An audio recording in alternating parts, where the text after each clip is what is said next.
Joining me on set is Michael McFaul, former U.S. ambassador to Russia and an NBC News international affairs analyst. Ambassador, I want to start with something you wrote in an op-ed in Foreign Policy last week. You write, clearly Putin is waiting to see if Trump will win the November U.S. presidential election, calculating with good reason that he will get a much better deal under Trump, including U.S. recognition of his illegal annexation of Ukrainian territory. But even if Biden is reelected, the prospects for a complete liberation of Ukraine from Russian occupation are fading. So if the possibility of a complete liberation are fading, how does this war end, assuming it ends not with a negotiation under a Trump administration, but how can this war end, or are we looking at the possibility of a forever war here in Europe? Well, it'll end very differently depending on who is the next president of the United States, as you just intimated. If Mr. Trump is reelected, he can end it in a day by forcing capitulation, right? And that's what the Ukrainians are very nervous about.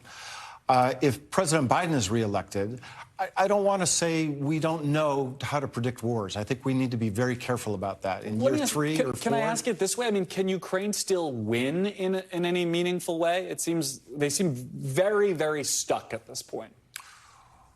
Depends on how you look at the glass, half empty or half full. I think they've already won. Remember what we were talking about when Putin invaded? Sure. Russian soldiers were going to be in downtown Kiev. Completely was going to be subjugated. They were going to become a vassal state of Russia. Russia was going to demilitarize Ukraine and keep them out of NATO. He's failed on all those objectives. Remember that. Zelensky's still president. They're more militarized than ever before. They've liberated 50% of their territory, and they're closer to NATO than ever before, which has been on display today. They weren't having these kind of summits. That all said, it's hard to move people out. It's hard to move soldiers out of defensive places. Right. They've experienced that. They had a big setback when they lost 6 months of fighting time because of our delays.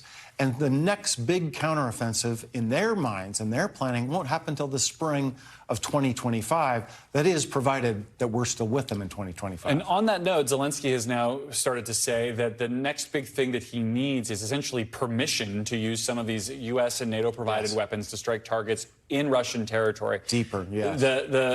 The Americans and other countries have suggested that's not the way we want to go, but we've also seen this White House slow walk other things that we have ultimately turned around and given the Ukrainians, be they tanks or air defense systems or longer range missiles. What is the likelihood that we ultimately end up giving Zelensky the green light he's asking for here? I certainly hope that's the case. I know that's what the Ukrainians most of all wanted in their visit here in Washington at this summit. It hasn't happened yet. But you rightly pointed out that oftentimes it takes them a while to get to the decision, but they ultimately make that right decision. And most certainly, it's hard to fight a war when you're constrained, right? It's hard. You know, this is self-defense, right? It's right in the UN Charter, the United Nations Charter, right to self-defense. They just were attacked. Their biggest cancer unit for children was attacked. They want to strike back, and I hope we will eventually get to that decision. NATO has basically said they would put forth this irreversible path for Ukraine to join after the war is over. What incentive does Vladimir Putin have to end this war right now? It seems like he would much rather have the forever war we talked about a minute ago than to say, all right, we're going to let go at any capacity and have his next door neighbor, his, the prize that he's sought all this time, get what they want. He could just wait this out. Well, definitely, Mr. Putin thinks time's on his side.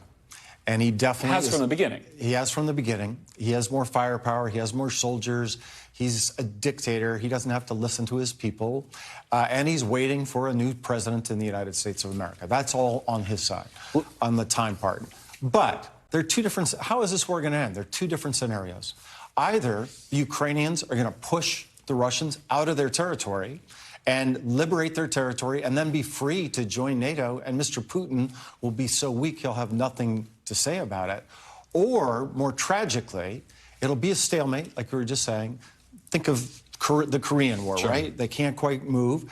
And at that moment, when they sue for peace, they might have to let some of their territory be occupied. That's the moment when they can join NATO. And Putin, that's the height.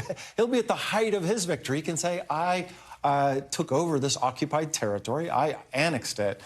he won't be in a position, I think, to talk about whether the rest of Ukraine can be in NATO or not. So I think in either scenario, Ukraine will eventually be a member of NATO. Let's talk about one of the other underlying conversations of this summit this week, the idea of Trump-proofing the alliance. Yes. What are the rest of these NATO countries thinking and doing about the possibility that Donald Trump may, in fact, be the next president and may want to change or roll back some of the commitments that are being made even now? Well, everybody's talking about our elections, right? On the sidelines, every single government official I've seen at this summit, that's all they talk about. And they have to make plans for that eventuality, including, by the way, the Ukrainian government. They're all making those plans. I think you see a couple of things happening. One, they're trying to have NATO set up a direct line of military support to Ukraine that could be independent of just the bilateral support between the United States and Ukraine. And two, they're trying to lock in long-term military and economic commitments that will be harder to roll back. And number three, with respect to Ukraine in particular, when the whole NATO organization, all the allies vote to say this is irreversible, what can only reverse that is if they all vote together to reverse it. And that, I think, is another way to Trump-proof this new commitment to Ukraine. Very interesting stuff, Ambassador. We have to leave it there. Thank you for coming in and for your expertise. Thanks for watching. Stay updated about breaking news and top stories on the NBC News app or follow us on social media.